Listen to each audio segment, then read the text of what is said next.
और लद्दाख में चीनी सैनिकों के हमले में शहीद जवानों को कासगंज में वकीलों ने श्रद्धांजलि दी और चीन के राष्ट्रपति का पुतला भी फूंका। वकीलों ने चीन के खिलाफ सख्त कार्रवाई की मांग की है। हाथ में पोस्टर है।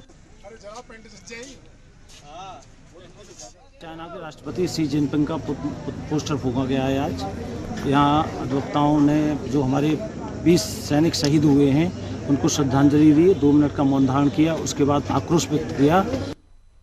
और चाइना की हरकत को लेकर नहीं थम रहा लोगों का आक्रोश। चाइनीज सामानों के विरोध के ही लोग सरकार से मुंह तोड़ जवाब देने की मांग कर रहे हैं। लखनऊ और प्रयागराज से जुड़ रहे हैं हमारे संवाददाता, ये हम जानेंगे कि लोगों का मिजाज इसको लेकर क्या है।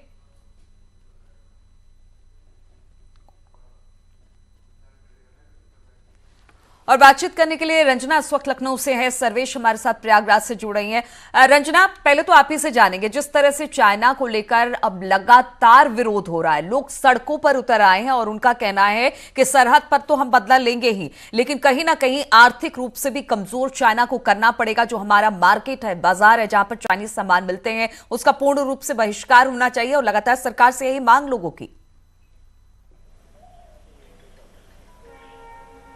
नीलू, इस बात से कोई इनकार नहीं कर सकता कि चाइना के सामानों की घुसपैठ अगर देखें तो वो घर घर तक है, हर घर में है।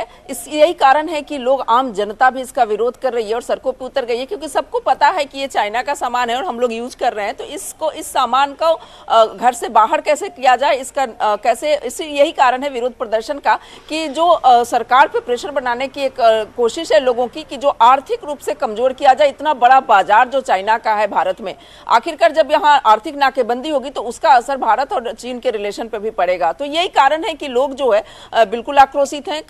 जो भारतीय नागरिक हैं वो, उनके मन में कहीं ना कहीं लद्दाख की घटना के बाद से ये जो जोश जो है राष्ट्रभक्ति की जो है वो उसके कुलाचे मार रहा है कि आखिरकार हम लोग किस तरह से इसका विरोध करें कि चाइना को पटकनी दें। तो जो सामरिक दृष्टि से तो हो ही रहा है, आर्थिक दृष्टि से भी जो है लोग चाह रहे हैं कि चाइना को मात दी जाए। और यही कारण है कि प्रदेश भर में सभी जगह प्रदर्शन हो रहे हैं। सभी संगठन, क्या सत्ताधारी पार्टी के लोग हों, क्या विपक्ष के लोग हों, क्या आम जनता के लोग हों, क्या मुस्लिम संगठन हो, सब लोग सड़कों पे उतरे हैं और जगह जगह पे विरोध प्रदर्शन हो रहे हैं ताकि कि आर्थिक रूप से नाकेबंदी की जाए चाइना की, और तब उससे जो भारत, बिल्कुल सभी लोग एक साथ जुड़ रहे हैं। पूरा देश इस वक्त चाइना के खिलाफ है और लगातार सरकार से कार्रवाई की मांग कर रहा है। सर्वेश प्रयागराज से हमारे साथ है। सर्वेश, अगर प्रयागराज की बात की जाए तो हमने देखा कि क्या प्रदेश भर बल्कि पूरे देश भर में इस तरह का आक्रोश देखने को मिल रहा है जिस तरह से चाइना ने हरकत की है लद्दाख बॉर्डर पर। वहां के प्रयागराज के लोग क्या कह रहे हैं? क्या सेना तो जिस तरह से निपटेगी वो तो निपटेगी, लेकिन आर्थिक तौर पर भी चाइना से जो भी व्यापार है खत्म करना पड़ेगा सरकार को, इस तरह की मांग है वहां के लोगों की भी? जी, निश्चित तौर पर पूरे देश के साथ संगम नगरी प्रयागराज के लोगों में भी लद्दाख की गलवान घाटी की घटना को लेकर गुस्सा है। जो 20 भारतीय सैनिक शहीद हुए हैं उनको यहां पर श्रद्धांजलि दी गई है और लगभग हर तबका, हर वर्ग इसमें विरोध प्रदर्शन में शामिल है।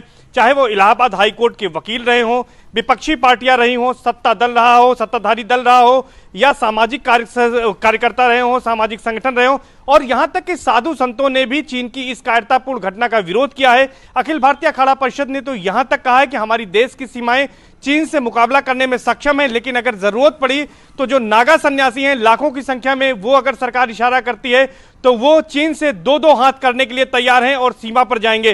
तो ये अपने आप में बड़ी बात है। ये आक्रोश को व्यक्त करता है लोगों को कि किस तरह से लोगों में आक्रोश है, और सबसे बड़ी बात है और कहीं ना कहीं देश के साथ किसी तरह का कोई समझौता नहीं करने की बात है। इसलिए सभी लोग एक साथ एकजुट होकर एक मंच पर निकलकर चीन के